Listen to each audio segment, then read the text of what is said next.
Teman-teman saudara sekalian, di awal-awal Islam ada masa di mana Nabi Muhammad sedang tawaf di Ka'bah, kemudian dikeroyok oleh kaum kafir Quraisy. Kisah ini diceritakan oleh Amr bin al-As, seorang sahabat Nabi kita Muhammad alaihi wasallam. Dia bilang, saya seorang pemuda tanggung umur 13-an tahun ketika saya lihat Nabi Muhammad dikeroyok sama orang-orang kafir Quraisy. Nabi lagi tawaf, diserbu. Kamu kan orangnya yang minta kita untuk menyembah Tuhan yang satu, padahal selama ini kami sudah menyembah Tuhan-Tuhan kita. Nabi Muhammad bilang, iya, saya itulah orangnya. Kamu kan yang memisahkan orang dari yang dia sayangi. Suami ikutan agama kamu, ninggalin istrinya. Istri ikutan agama kamu, ninggalin suaminya. Kamu kan orangnya. Nabi Muhammad bilang, iya, saya mengajak kalian dari menyembah berhala-berhala menjadi menyembah Allah, zat yang menciptakan kita. Mereka tak tahan hati, mulai dipukulnya Nabi Muhammad alaihi wasallam. Yang satu menendang Nabi Muhammad, yang satu memukul kepala Nabi Muhammad, yang satu lagi kemudian menonjok Nabi Muhammad. Dari tempatku berdiri, katanya Amr bin al-As, saya melihat kepala Nabi besar Muhammad alaihi wasallam timbul dan tenggelam. Ntar kelihatan kepalanya, ntar gak kelihatan kepalanya. Nabi Muhammad dikeroyok sama orang-orang kafir Quraisy. Saya tidak mengerti gimana cara bela Nabi Muhammad. Saya masih seorang yang sangat kecil, kata Amr bin al-As. Saya hanya berdoa, ya Allah, tolongin Nabi Muhammad, ya Allah, tolongin Nabi Muhammad, ya Allah, datangkanlah pembela Nabi Muhammad. Saat itulah saya lihat seseorang yang paling mampu membela Nabi Muhammad datang kepada Nabi Muhammad.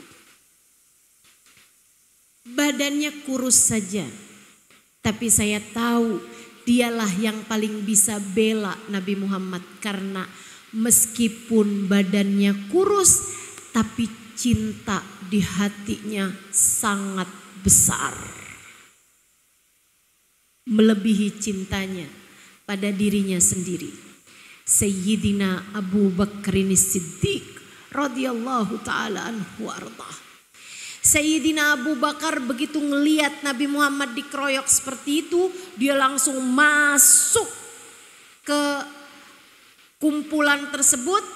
Dia pegang Nabi Muhammad, kemudian diraihnya Nabi Muhammad, didekapnya Nabi Muhammad, disembunyikannya Nabi Muhammad, dibenamkannya kepala Nabi Muhammad di dalam pelukannya, di dalam dadanya yang ringkih. Sayyidina Abu Bakar sangat kurus, saudariku sekalian. Sangat kurus, sangat putih, sangat kurus, sangat tidak kuat tubuhnya. Akan tetapi kuat cintanya kepada Nabi besar Muhammad sallallahu alaihi wasallam. Dibenamkannya tubuh Nabi Muhammad ke dalam dadanya yang ringkih. Seraya ia berujar, berteriak kepada kaum kafir Quraisy, ya nas, ataktuluna rajulan yaqulu rabbuhullah, ya nas, ataktuluna rajulan yaqulu rabbuhullah. Hei kalian semua, kalian kenapa mau membunuh dia? Kalian mau membunuh seseorang hanya karena mengatakan Tuhannya adalah Allah. Kemana akal pemikiran kalian? Kalian mau bunuh dia kenapa? Apa yang salah dari dirinya? Dia hanya mengatakan Tuhannya adalah Allah. Kemudian diseretnya perlahan tubuh Nabi Muhammad sampai keluar dari area pengeroyokan. Kemudian dia berkata kepada Nabi Muhammad, wahai Rasulullah, tolonglah saya. Selamatkanlah dirimu pulanglah engkau wahai Rasulullah. Tolonglah saya, selamatkan dirimu, pulanglah wahai Rasulullah. Ucapan pecinta, ucapan pecinta. Dia nggak ada bilang gitu, mari kita kabur wahai Rasul, nggak ada. Atau dia nggak akan bilang gitu misalnya kayak Rasulullah pulanglah, saya akan menyelamatkanmu. Nggak ada.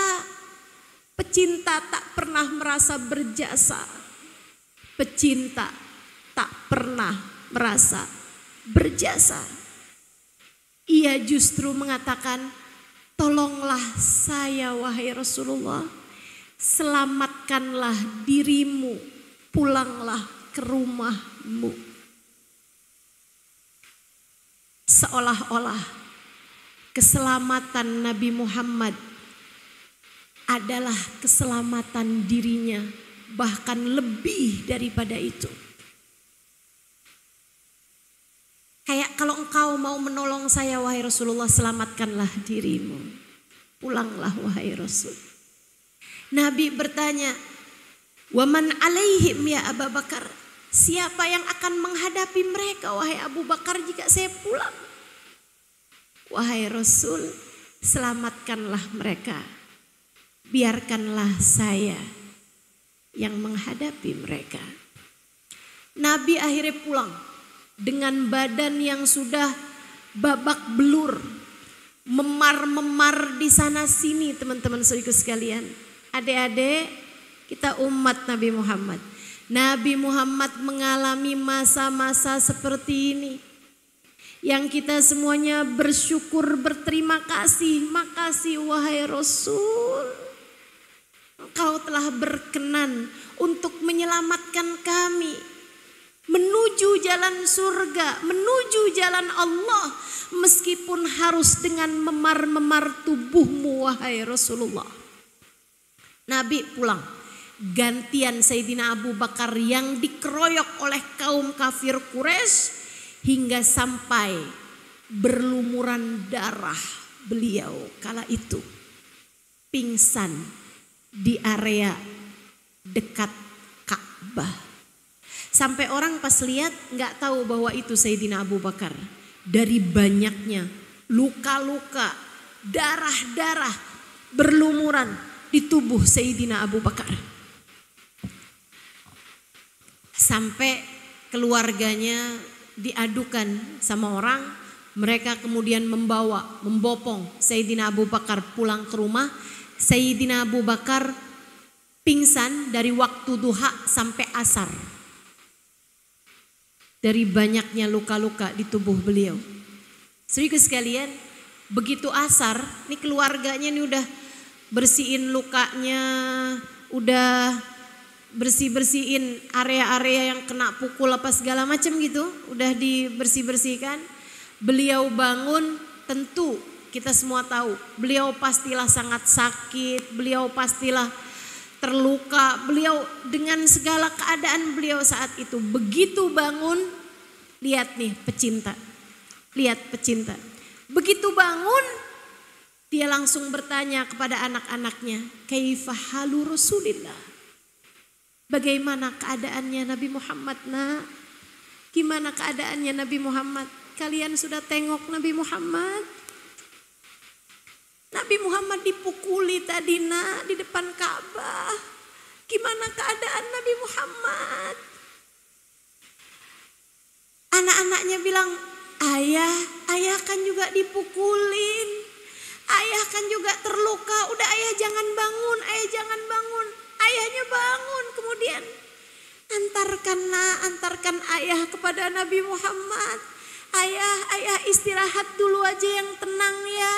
Nabi Muhammad baik-baik saja. Ayahnya bilang, nak, bawa ayah kepada Nabi Muhammad. Ayah tidak akan pernah berbaling tenang sebelum lihat keadaan Nabi Muhammad. Nabi tadi dipukuli nak di depan Ka'bah, bawa ayah ke sana nak. Nabi Muhammad bagaimana keadaannya sekarang? Ayahnya nggak bisa berdiri, Bu. Luka-luka sekujur tubuh, memar-memar di seluruh badan. Tapi hati yang penuh cinta tak akan pernah tenang sebelum melihat keadaan kekasihnya.